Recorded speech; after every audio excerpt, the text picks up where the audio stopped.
Across the history of the humans from the fallen world on Planet 51, spirit has served as their word for indicating the energetic distinction between the sourcing of animal life and plant life.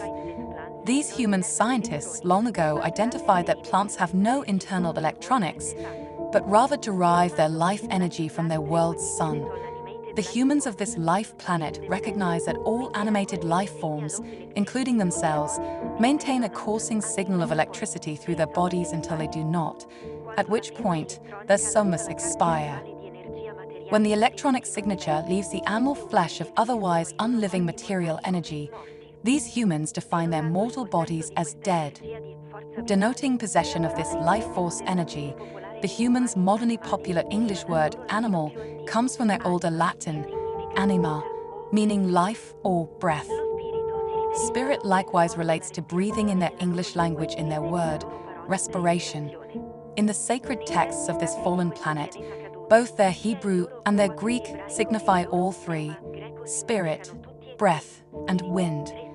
Per the physics of their sacred texts, this spirit, or life force, operates as the breath of life, which the governor himself has made available everywhere to all animated creatures in every galactic iteration in the universe. From the humans' disjuncture of science and theology, the fallen planet has yet to realize that spirit courses inside the hypostatic fabric of the energetic reality, which they aptly call space-time.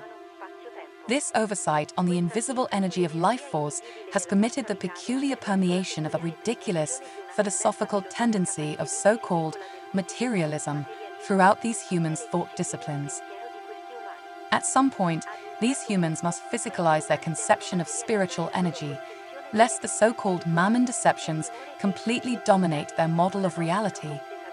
Under the direction of Zophos, elsewhere named the god of riches in multiple languages, these subspace forces in the realm of the dead have led the humans on this life planet to self-conceptualize themselves as a part of the animal order, somehow ignoring the plain reality that they have no place in the natural order of the terrestrial ecosystems.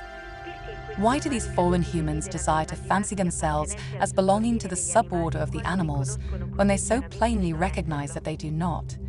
In their basic lexicological construct, they designate themselves as a who and not a what, and yet they feign themselves as part of the natural order to which they so very clearly do not belong.